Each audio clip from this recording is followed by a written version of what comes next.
Yo. Welcome into the ChrisBeCappinn Show, man. Today is December the 4th. We got, I think, about 5 games on the board for today. We'll do a quick recap as we always do, and then go through a couple of the comments, and then we'll jump into it for today. So let's do just that. Yesterday on the show, I gave out 2 plays that I like. Both of them ended up being losers yet again. But I did end up adding the Knicks first half, minus the 2. And that was the only winner that we ended up with yesterday. The Charlotte Hornets had actually come back in the fourth quarter and taken a lead against the Philadelphia 76ers last night.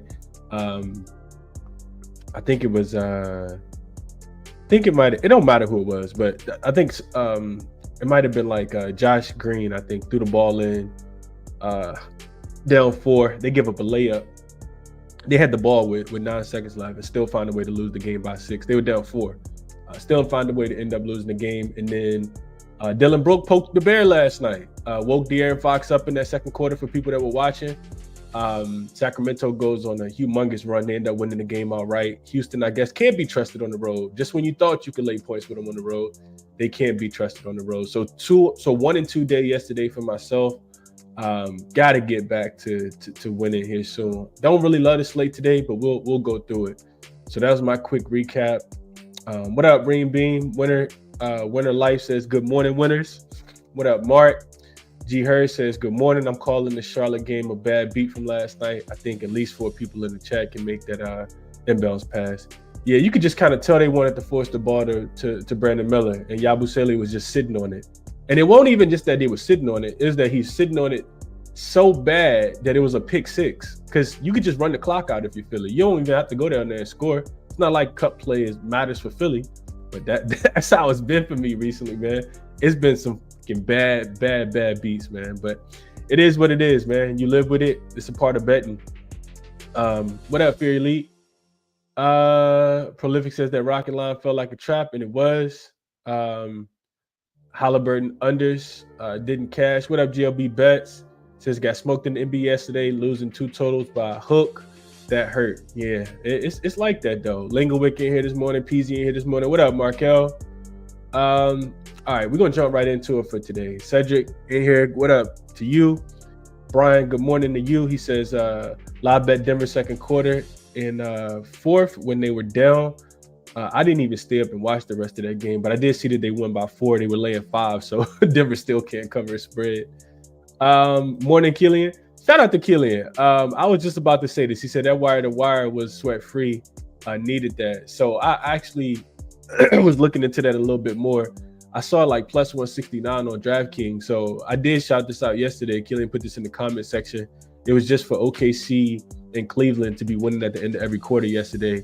And both of the teams not only won at the end of every quarter, they both covered the spread as well. So great look there from Killian in the chat, which is why it's important to post your plays in the chat. As far as jaXon for today, I always talk to you guys about jaXon. And for people that are interested, I know a couple people signed up yesterday. I looked at the first game, and I actually agree with jaXon. jaXon was right yesterday too. jaXon said take the 76ers minus 4.5. I couldn't put my money on it. I went the opposite way. So jaXon was right yesterday. jaXon called a couple other games right too. If you guys can go back and listen, or you remember, jaXon likes the Heat today versus the Lakers, and I'm in agreement. We'll talk about the game in a second. jaXon says the Heat are slight favorites at home with the line at minus 2. Sharp better slightly favored Miami ATS with the 50.46 win percentage compared to the Lakers at 49.454. Miami has been solid defensively, ranking 12th in defensive efficiency. They've allowed just 109 points per game at home, which is 6th in the NBA. This could be a key factor against the Lakers team that have struggled defensively, ranking 24th in defensive efficiency. Lakers are 1-5 against the spread as an underdog of 1.5 points or more this season, while the Heat are 7-5 ATS as favorites.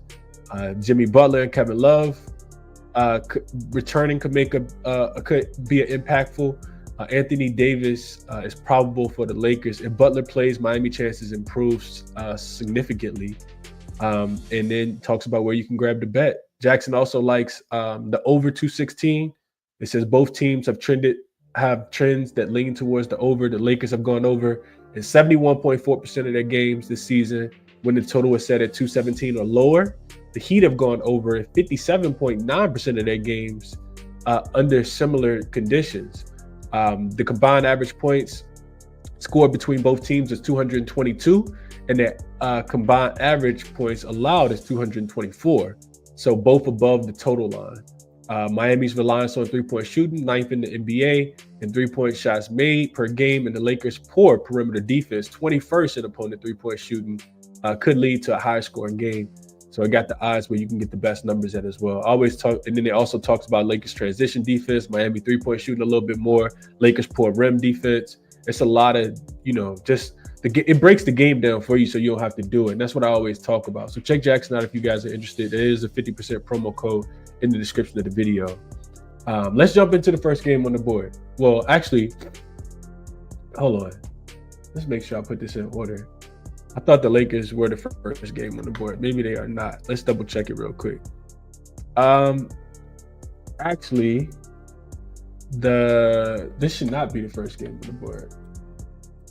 The Lakers game is actually the second game on the board, and that should be behind Detroit and Boston. So if we're going by numbers, it should be Detroit, Boston.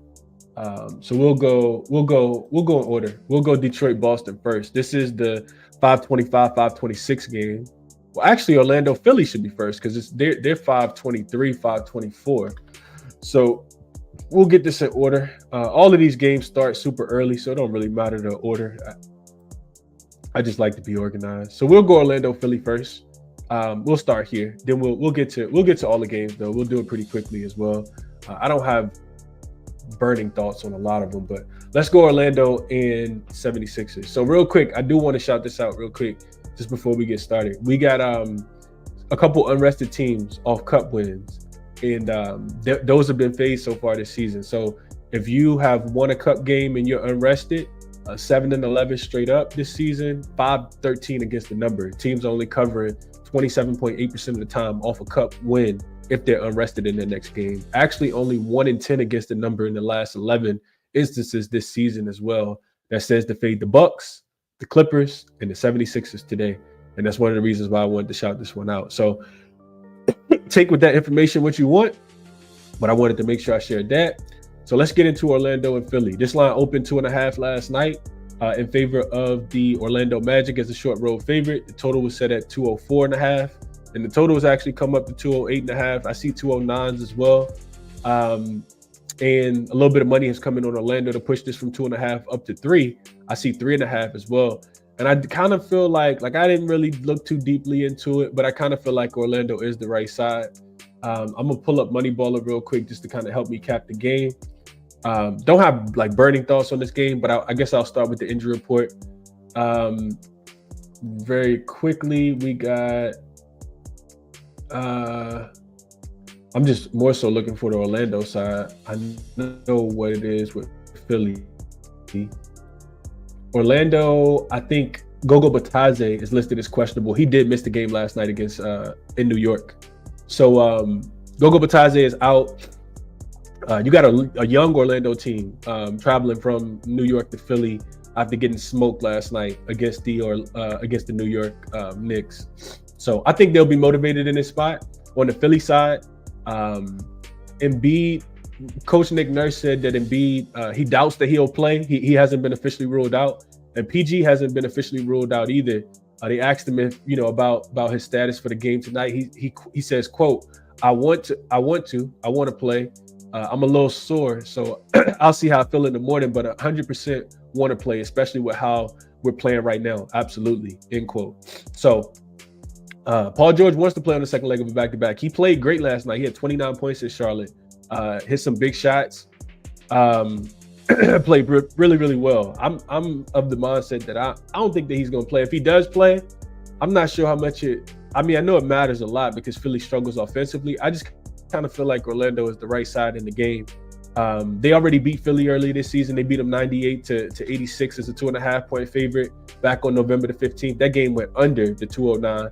But Philly's offense has looked a little bit better. They struggled offensively in the fourth quarter last night, but back-to-back games for them against Detroit and Charlotte. So I'm not sure how much stock you can put into that.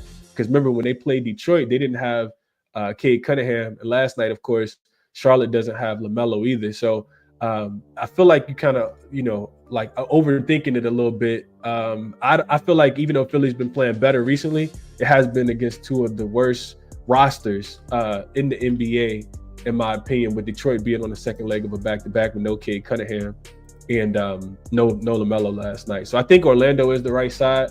Orlando goes from a road dog to a road favorite now, and we know that they play a lot better as a road favorite. This is fourth game in 6 nights for them, second leg of a back-to-back, third game in 4 nights, so not the greatest spot. Philly has a lot more rest overall because they have not played a lot of games over the last 4 or 5 days. So I think the longer the game goes on, the more it could fade Philly. I'm thinking Orlando maybe early in this spot.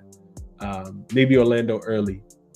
But I do feel like they come out with a vengeance. This is not the New York Knicks offense on the other side of the basketball here. And real quick, the Magic against the spread as the Magic are 15-8 against the spread, 4-2 against the spread as a road favorite. The 76ers are 7-11-1 in the first half, and only 1-5 as a home dog in the first half. So it makes sense to take Magic early in this spot. It feels like that is the best look in the game for me. Probably not going to touch the total. Probably going to stay off the game in totality until we figure out what's going to happen with the injury report. But that's the way that I would be looking to play this one. Let's see what you guys are thinking about this. What up to my guy Justin popping in? SK says expecting big night from Braun. Let's see. What else y'all saying? KCP over his 1.5 threes. Merrill gave this out yesterday. It was a winner. Yeah, he's shooting the ball really well right now. I can't take it at all. I can't fade KCP right now at all. I think he could have another big night. Mark says Orlando has to be embarrassed from that beatdown last night. -2 for me last night. I think that is the right side. I don't think I ever saw 2. I saw 2.5, but even at 3, I do feel like it's the right side. I'm listening to Jamal Mosley last night after the game, and Franz Wagner as well, who had a big night. That's what we talked about, right? It's like Orlando struggles to shoot the 3-point shot. Philly's defense is not as good as the Knicks' defense interior-wise. And we got to remember, there's no Drummond. There's probably going to be no Embiid. Orlando should be able to get back to owning the boards in this game. I do think that they're the right side, Mark, whether first half or full game. Winter Life says Magic and nothing. No way the team in Philadelphia winning 2 games in a row. They already won 2 in a row. Blunt says under whenever my Philly plays, they struggle to score the basketball no matter who they play. Okay. Orlando get back to the right track. First half full game. Brian says, I think so too. DC Sean says, I like the Magic up to 3.5. If PG plays over 206.5 for G421. Justin says he got in on the over when he betted at 205.5, so got a really good number. Alex says -2.5 in his pocket. No way that young team takes that lightly, I think is what he means, and I agree. Mark says he bought the hook down to 118.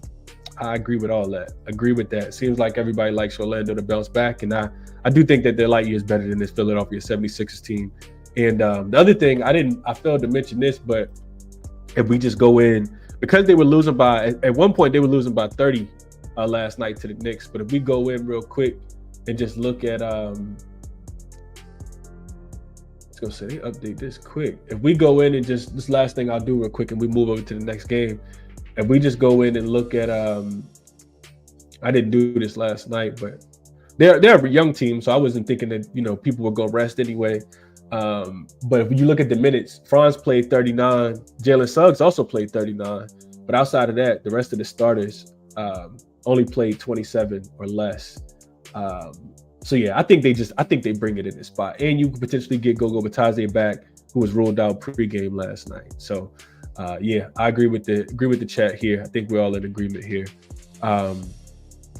Let's see. Other thing, real quick, I did look at this too. Favorites when both teams are playing on the second leg of a back-to-back this season are 15-4 straight up. That's a trend for Orlando. 10-9 against the number, 6-1 to the under if they're road favorites. So it says that the road favorite plays defense in this spot and maybe look towards a Philly team total under, which makes a lot of sense if Paul George does end up resting. Let's go next game. We got Now we got the Detroit Pistons and the Boston Celtics. So Detroit was absolutely mollywopped last night. This line opened at 14.5 in favor of the Boston Celtics. It's come down to 13.5, and total was at 220.5, and it hasn't really moved a lot at all. Still some 14s out there as well. So we got a Detroit team, like I said, second leg of a back-to-back. They got absolutely smoked last night, could not guard Giannis. I think Giannis hit his first 10 shots. I was looking at the game at halftime, and the Milwaukee Bucks, I think, was shooting 70% from the three-point line. Dame was going crazy. Role players were playing well. You could just tell Milwaukee wanted that, and they overpowered the team. Detroit, it's going to be interesting to see if they bounce back in this spot. They haven't necessarily been terrible in the second leg of back-to-backs. I think they have been profitable on the full season, but does Cade play in this game? Because he's been missing, back-to-backs. I think he really wanted to get up for that game yesterday. Didn't really work out for him, of course. Injury report for the Boston Celtics, they got Tatum listed as questionable.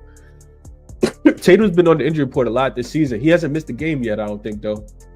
And then Drew Holiday is also listed as questionable. Al Horford is expected to return in this game. So Detroit did cover a plus 12.5 against Boston earlier this season on October the 26th in Detroit. They lost that game 118-124. Boston is beat up on Detroit, though. They've won 10 straight in the head-to-head matchup. So do they win the game by 14 tonight? Probably not. Like I can't ever get a good gauge on how how much effort Boston's going to put into the game. They smoked Miami 2 nights ago after losing to Cleveland. The 2 days before that, but does Boston really get up for this game? I'm not sure. I know that the Pistons, they struggle offensively. They could be without Cade Cunningham. All of that kind of makes me want to lean under. But if Boston gets out there and starts shooting threes like Milwaukee did yesterday, and they're a better three-point shooting team than Milwaukee is, I'm not sure what to do with the game, man. I really wanted Detroit to go all out yesterday, and I was going to take their team total under in this spot.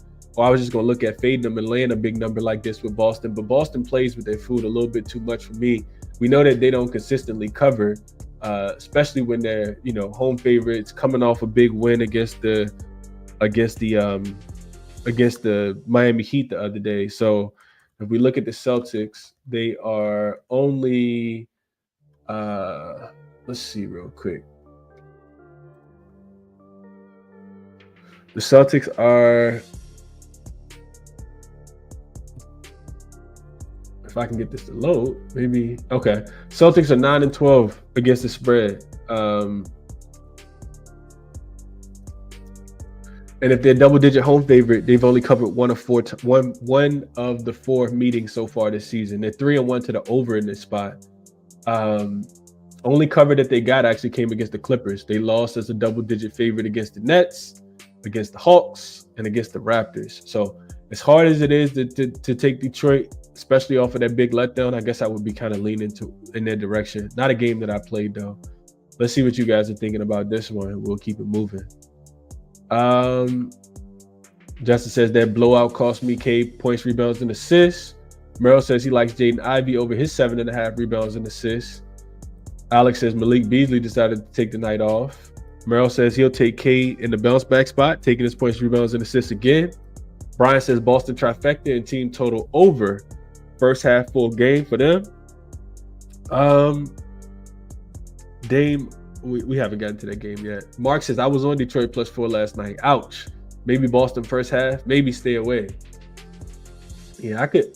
It's probably not a game that I'm gonna bet, if I'm being honest. Especially with Drew Holiday being questionable. I feel like Drew always means a lot. I know we don't talk about him a lot on the show, but defensively he means a lot. Especially for Cade could be maybe want to be in bounce back mode. It's gonna be interesting to see how Detroit, kind of moves forward. I was watching the post game interview. JB Bickerstaff said, our guys have never seen anything like this. So for them, they gotta kind of learn. You're not just gonna jump in the fire and go to the top. You gotta kind of learn, and adversity hits, and you gotta figure out how to bounce back. It's not the greatest spot for either team. Both teams Detroit second leg of back-to-back, but even with that, Boston's still third game in 4 nights and fourth in 6 as well. Yeah, not a great spot. I'm not gonna talk about the game too much more. Let's see. I agree, JM. 9 and 12 is suspect, and 1 and 4 is also suspect. So don't want to lay the points with Boston. Probably be Detroit, I guess, if I had to. And that's where the money has come in at. This was at 14.5. And that seems like they can keep it within that number. Holiday is absolutely a key part, JM. Let's keep going. Next game we got up is the Lakers and the Miami Heat. This line opened with the Heat laying 1 point last night is where I saw that. Total was at 219.5. It's come down to 216.5. I agree with both movements. I didn't even realize the total had come down this much, but what I wrote in my notes was 219.5 last night. Probably should immediately got on the under, maybe even a Lakers team total under. The Lakers are in really bad form right now, and this line is actually moving to 2.5 on some books. So depending on where you're shopping, I like the Heat in this game. I haven't bet it yet. The injury report is all over the place, as it typically always is. You got Austin Reeves for the Lakers listed as questionable. He did not play in that game against Minnesota the other night. You got, and I think that they absolutely need him. You can see the Lakers offense has been atrocious the last few games with him not being a part of the game. And then D'Angelo Russell missed the game in Utah, and the Lakers just haven't been able to score the basketball. Bron is like 100 years old. You can't rely on him to generate all the offense. And it seems like that's what they've been trying to do outside of giving the ball to Anthony Davis. Josh Richardson has been upgraded to questionable. He's missed the last few games for the Heat. Jovic remains out. Kevin Love is questionable. And Jimmy Butler, who missed that last game against against Boston, has also been upgraded to questionable. Don't it kind of feel like all the players in the NBA just kind of turn into Wolverine right before they play against the Lakers and heal up real quick, and the Lakers get everybody best players? That's what it feels like to me. So I'm expecting Jimmy Butler to play in this game just off the trends of players coming back against the Lakers. Both of these teams are in a bet against spot, with both teams playing their 7th game in 11 nights. And real quick, just to put some numbers to that, this season, when both teams are playing 7 game in 11 nights, they're covering 39% of the time, 19, 29, and 1 against the spread. Our teams playing their 7 game in 11 nights. So that kind of makes me want to fade both teams. It gives me a slight hint towards the Miami Heat, though.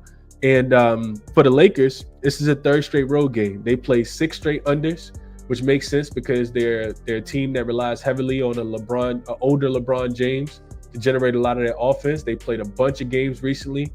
This is actually a 6 game in 9 nights, travel in 6 straight games. The Lakers have failed to cover in 3 straight and 8 of their last 9 games. This is an offense that's been looking really, really poorly. And when you think about the Lakers scoring, it's typically like inside with Anthony Davis because they're not the best 3-point shooting team. And it's also like getting out and running, trying to run in transition. That's been the problem. The Lakers they can't run if they're tired. And if you look at their games recently, their transition frequency numbers are way down. Like they're a lot lower than they used to be. And a lot of that is because they're not a good rebounding team, first of all, but they're also just not getting out and running probably because they're tired, not making shots either. So I can't put my money on the Lakers today. They're 5-6 straight up on the road, just 3-8 against the spread. Miami's not much better. They're 3-5. They're 4-4 straight up and 3-5 against the spread at home. So I can't quite get there with the Lakers. This will be a Miami spot. They are off 1 day's rest. First game back home after a little 2-game road trip. Back-to-back losses against Toronto and Boston. This starts a nice little homestand for them. I think at least 4 straight games that they have. And the Heat have actually dominated the Lakers in Miami for whatever reason. They've won 4. They've won the last 4 games in the head-to-head matchup. They've won 4 of the last 5 and 7 of the last 10. 4 straight unders in the head-to-head matchup as well. So I do like the under. Probably not going to take it because I lost 3 points of value. But I do like the Heat in this spot. It'd be Heat, money line, or nothing for me. I'm not touching the Lakers right now. Can't do it. Also, the Heat are very, I think, top 3 in transition defense recently. So Lakers, even if they want to get out and run, I don't think they're going to be able to do so. What up, Lightbear? Appreciate you for tapping in. Jadon says Boston gonna smoke them, but I'm off the game. Let's see if Austin Reeves is out. Miami -1.5 for sure. Even if Butler is out, I think they'll play a little bit better in this spot as well. Let's see if Butler is out. I would say Jaime Jaquez Jr. will remind Lakers they should have picked him. Okay. Young man Travel says, love the Heat in this spot. Lakers are trending down into a slump, and that's a fact. What up, Jose?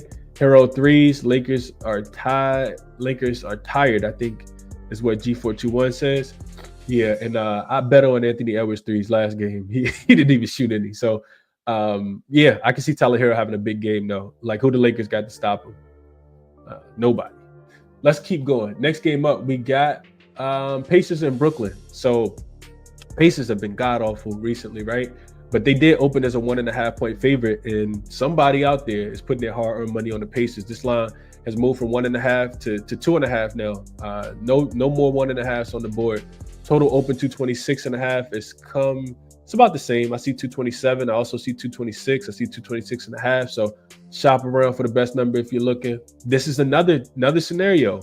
Both teams playing 7 game and 11 nights. The Brooklyn Nets have a 1-day rest advantage, of course, because the Pacers played in Toronto last night, got absolutely obliterated in the first quarter. They couldn't stop turning the ball over. Just played really, really terrible basketball. They're 1-9-1 against the spread in their last 10 games. 8-2 to the over before last night. I think that game did stay under the total last night. And on the Brooklyn Nets side of things, they haven't been playing great either. A lot of it for them has been injuries, which we kind of touched on a little bit in the game that they played against the Chicago Bulls. And I said that, eventually they was going to come back down to earth. They've lost 3 straight games, lost twice to Orlando, didn't cover either number, and lost to Chicago by 26 points the other night. Of course, didn't cover that number either. Offensively, they've really struggled because they've had so many injuries. An injury report in this game, you got Zaire Williams, who's already ruled out. Cam Johnson is listed as questionable. He missed that game because he rolled his ankle against Orlando. Did not play against Chicago. Ben Simmons is listed as questionable. He did not play in the last game. And Dorian Finney-Smith is listed as questionable. So injury report all over the place. Didn't see anybody on the injury report for the Indiana Pacers. It's going to be interesting to see if Nembhard plays on the second leg of a back-to-back. Yesterday, it didn't really matter. But for the Brooklyn Nets, they don't have Cam Thomas. We've talked about that, right? They scored 100 points against Orlando, 92 against Orlando, and only 102 against Chicago.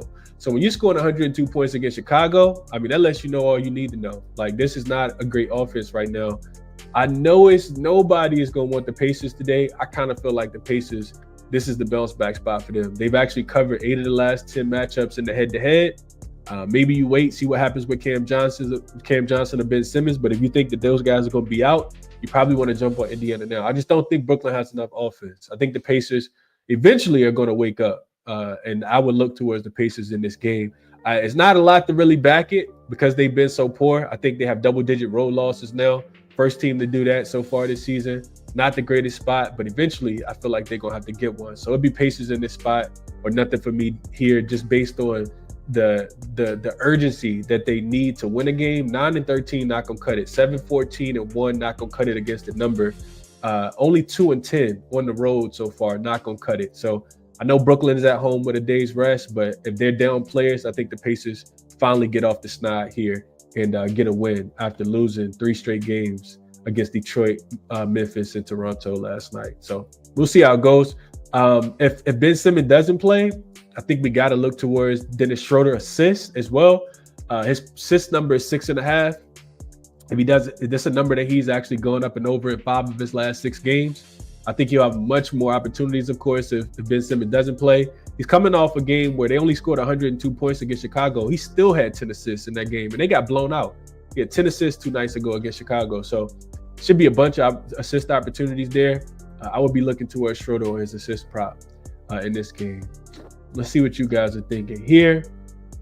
We'll keep it moving. Merrill likes Braun over his 8.5 rebounds. G. Hurd says, I'm on Miami here. Nets first quarter for Poop Barlow.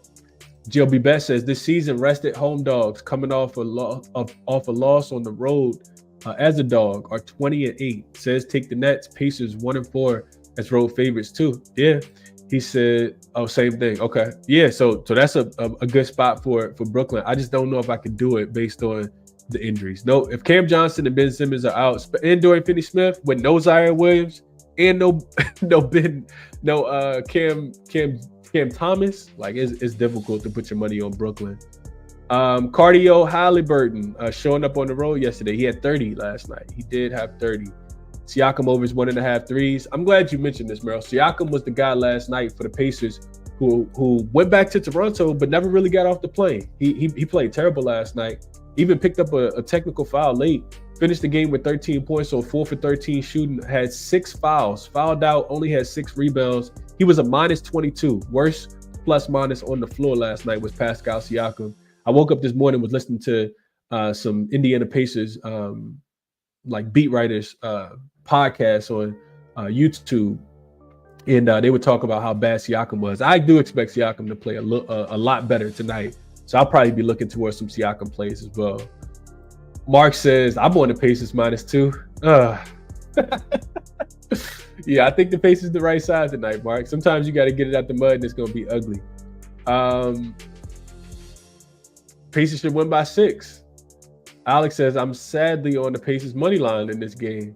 Yeah, if you didn't bet the Pacers yesterday, I think it's a nice little get back spot. Young man travels to sneaky spot for the Pacers, grabbed the -1.5. I like it, man. Holly finally showing up. Hoop says live betting game. If close at the end, hammer the Nets. Pacers bounce back spot. I know they've been bad, but Brooklyn banged up. Yeah, and I agree with that. Drop a Dime says the Pacers are bad, but this might be the spot. They got to win one at some point, right? And that's what I said as well. What's up to my guy, Tariq? Mark says, I'm one of the few Pacers bettors hanging my head. Catching your show for a bit. Live bet for me, but it's the best avenue. I actually get better lines doing so. And I agree. There's nothing wrong with taking live lines.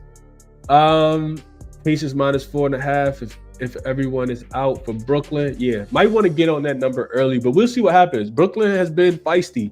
Like I said, the injuries just kind of catching up with them. So as bad as the spot it is for the Pacers, I kind of feel like they can win that one. Next game we got up is the Atlanta Hawks and the Milwaukee Bucks. We saw Atlanta. I'm sorry, we saw Detroit. We saw the Bucks absolutely go into Detroit yesterday and smoke the game was never really close. They scored, they did whatever they wanted to offensively. Defensively, they were really locked in and engaged. Giannis, I talked about his over 5.5 assists. I think he had it in the first quarter yesterday. And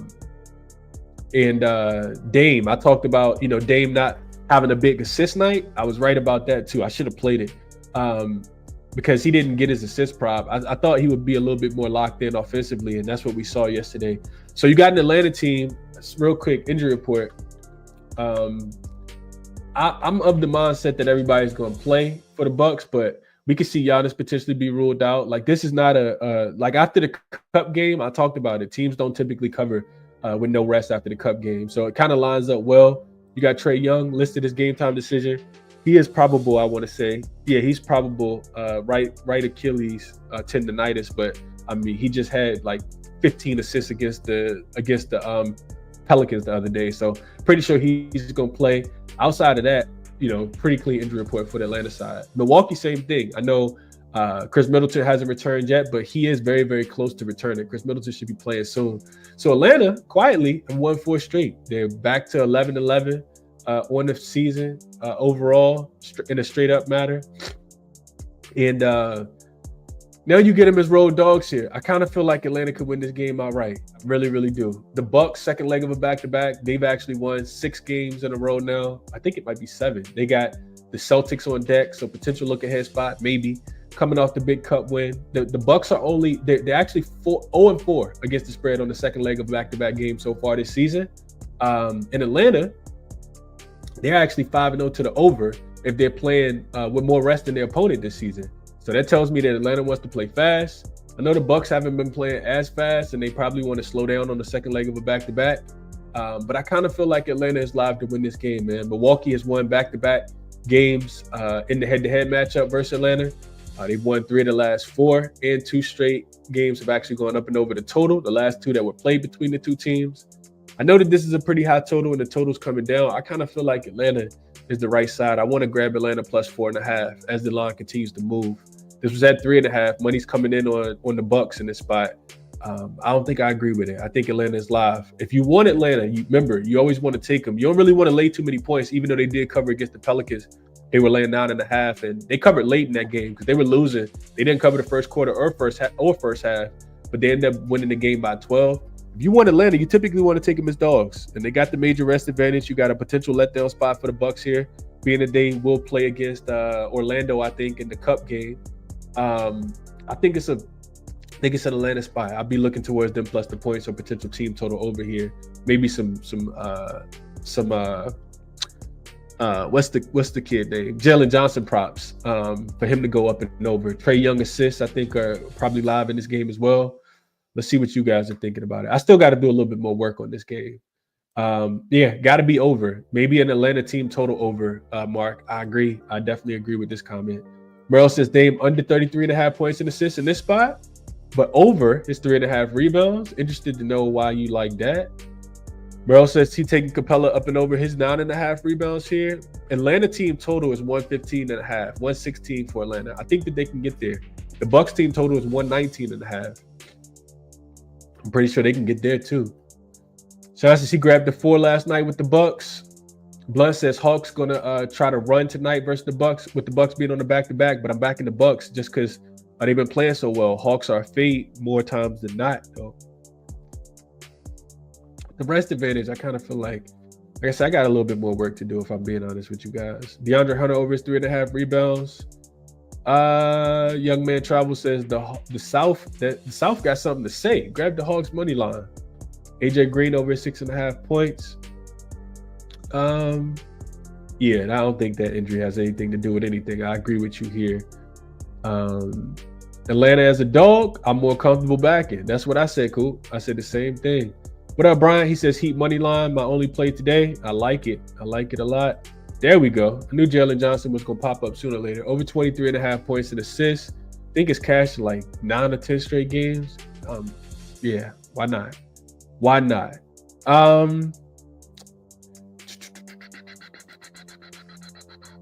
Bucks first quarter. Maybe if you like the Bucks, you like them early. I think it could be an XL after super big game last night against Detroit, though. That's the way I'm kind of viewing the game. Last game on the board, we got the Timberwolves and the Clippers. This line was at 3.5 yesterday, in favor of the Timberwolves, laying 3.5 points on the road. It's come down to 2.5 now. There's still some threes out there, but it's come down to 2.5 on most books. Yeah, and the total was 210.5, and the total has moved up.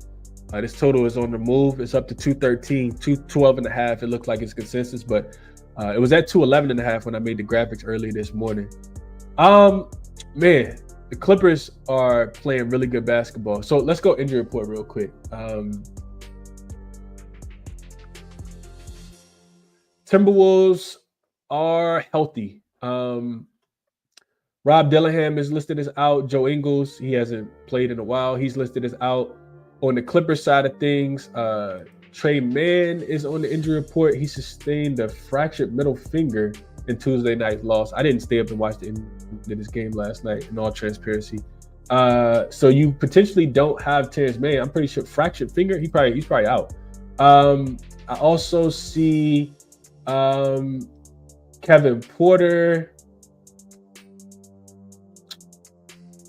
was ruled out of yesterday's game, second straight game that he didn't play because of that left ankle sprain. So we'll see what happens with him. Of course, no Kawhi.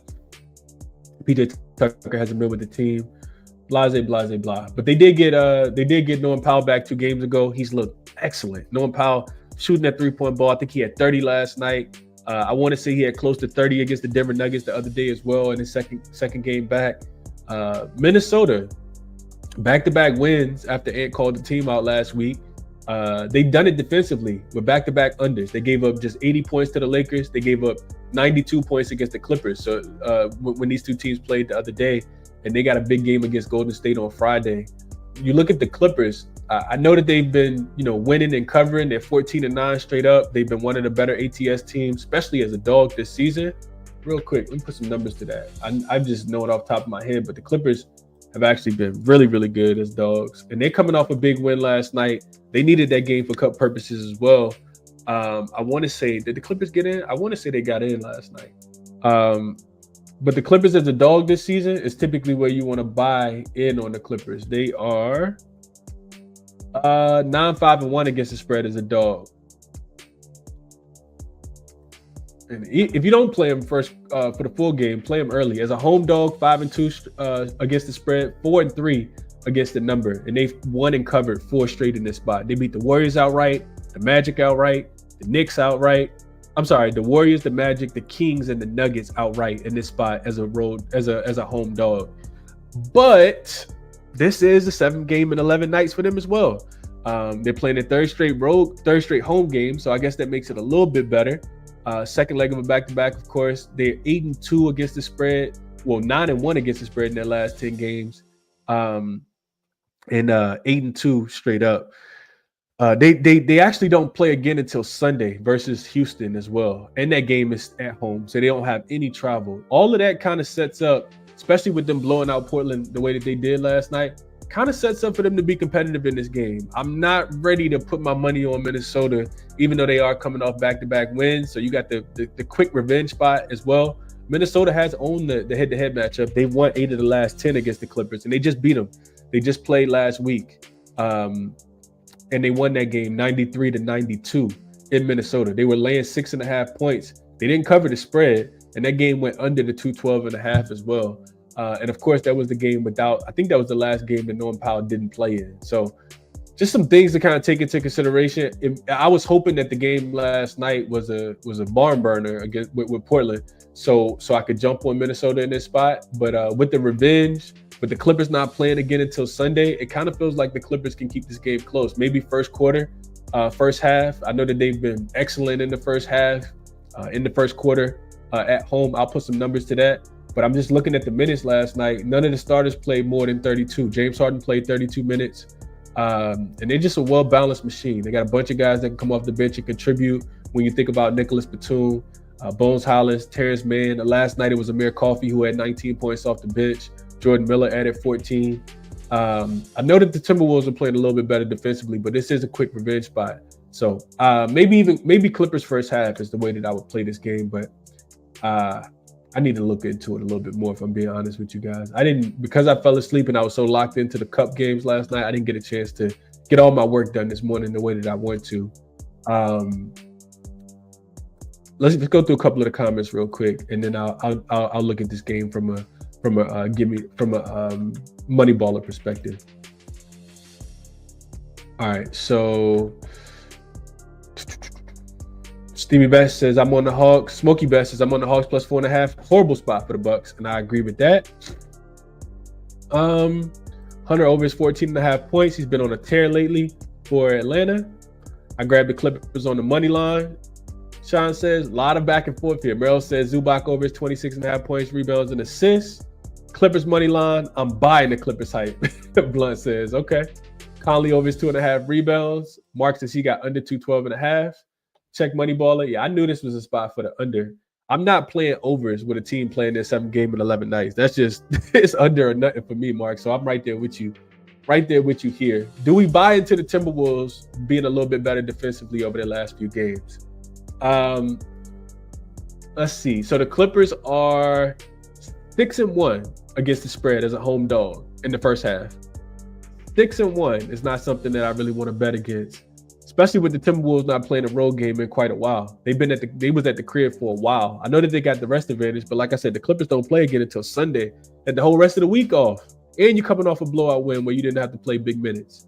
Timberwolves as a road favorite in the first half, 1-7 against the spread. This lines up well for a Clippers first half. 6-1 versus 1-7. I'll take 6-1 every day of the week. Let's see. As far as total goes, what Mark was saying, Clippers are 15-8 to the. Well, I'm sorry. Hold on. Clippers are 13-8-2 to the under. Timberwolves 10-10 to the under, so not a lot there. Clippers opponents are 15-8 to their team total under.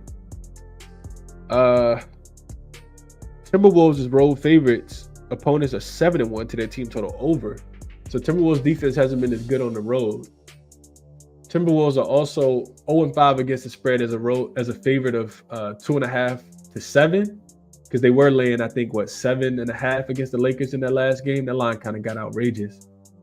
And then the Clippers 6-4-1 is a dog of 2.5 to 7. So the numbers say take the Clippers in this spot. I don't like it as much, but I kind of think the Clippers early makes a lot of sense.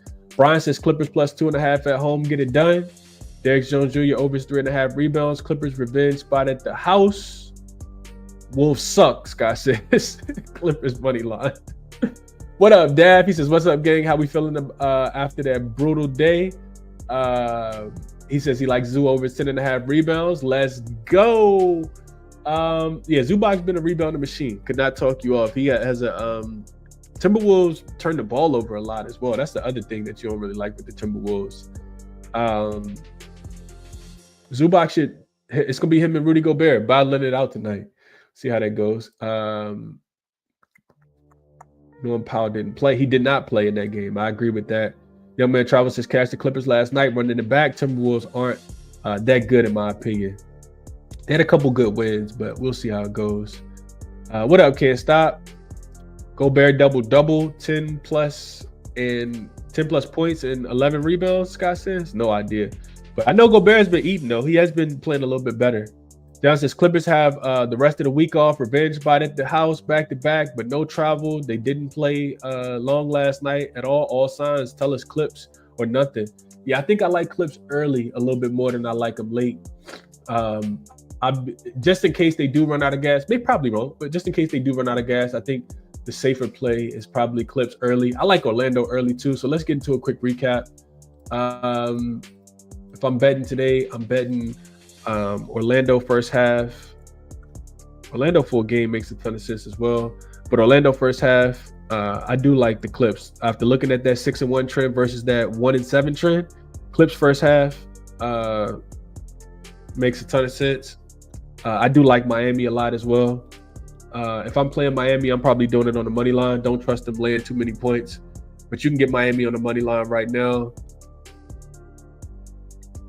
You can get Miami minus 125 right now on the money line. Looks like it's the best number I see. Orlando first half. I'll just put numbers up here so you guys can see them as well. Orlando first half in a major bounce back spot. Should be able to dominate the boards tonight with no Embiid and no Drummond.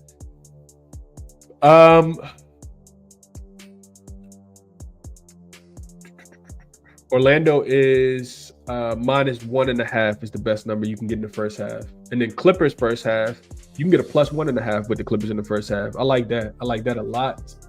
Haven't made a bet yet today though. So all of these will be in red. I'll go through, narrow them down. Also look out for Schroeder. Like I said, if no Ben Simmons, I do feel like that's the right side in that game. Indiana, nobody's going to want the Pacers today, man. But if all of those guys are out, like I talked about with Brooklyn, if all of those guys are out, Indiana be the right side. I see a minus 121 on the money line. Probably not going to be laying points with them. I also feel like because they played so poor in the first half yesterday, maybe Indiana early. I know Brooklyn has been one of the better first half teams in the NBA, but maybe Indiana early as well. You can get Indiana money line minus 129 as well. So this is the way I'm looking for the games today. I'll put these on the screen. Did not place a bet yet, though. Just kind of want to take my time. We got a lot of injury implications. A lot of teams on second leg of back-to-backs. Oh, and I forgot to add Atlanta. I'm not laying points with the Bucks. I get it. They've been world beaters as of late, but I'm looking at the plus 4.5 if I'm playing that game at all. And I'm thinking over as well. Over 230. The total's actually coming down. Over 230. What is it? You can get a 236 right now for Atlanta and Milwaukee. Bucks don't care about defense. I mean, Hawks don't care about defense. The Pelicans just scored 112 points. So I kind of lean over in that game. Got to do a little bit more work if I'm being honest, though. But these would be the top looks based on the games that I would play today. Let me just move this comment so you guys can see them all. Miami on the money line versus the Lakers. I mentioned them winning 4 straight games versus the Lakers. Indiana got to win eventually. Why not be against the Brooklyn Nets? The depleted Brooklyn Nets at that. Orlando first half in a bounce back spot after getting smoked by the Knicks last night. Clippers first half, revenge, no travel, second leg of back-to-back. Timberwolves haven't put it together on the road quite yet. And then Atlanta, I talked about the last thing I'll mention before I end the show. Unrested cup winners, 7-11 straight up, 5-13 against the spread, only covering 27.8% of the time, 1-10 against the spread in their last 11 games. That trend says to fade the Bucks, to fade the Clippers, and to fade the Sixers today. Don't know if I want to fade the Clippers, but yeah, I think I'll fade the Bucks today if I'm playing that game. Best of luck to you guys, man. Whatever it is that you do bet. Resources that I use to handicap the games are all here. Check out jaXon, 50% referral code in the description of the video. Same thing for Moneyballer, 50% discount code in the description of the video. And of course, OddsJam for your live odd betting screen so you can get the best number at the drop of a dime. Always want to be efficient with your time. Appreciate everybody for tuning in. Catch you guys in the next one tomorrow, man. Until then, enjoy your Wednesday. I'm out.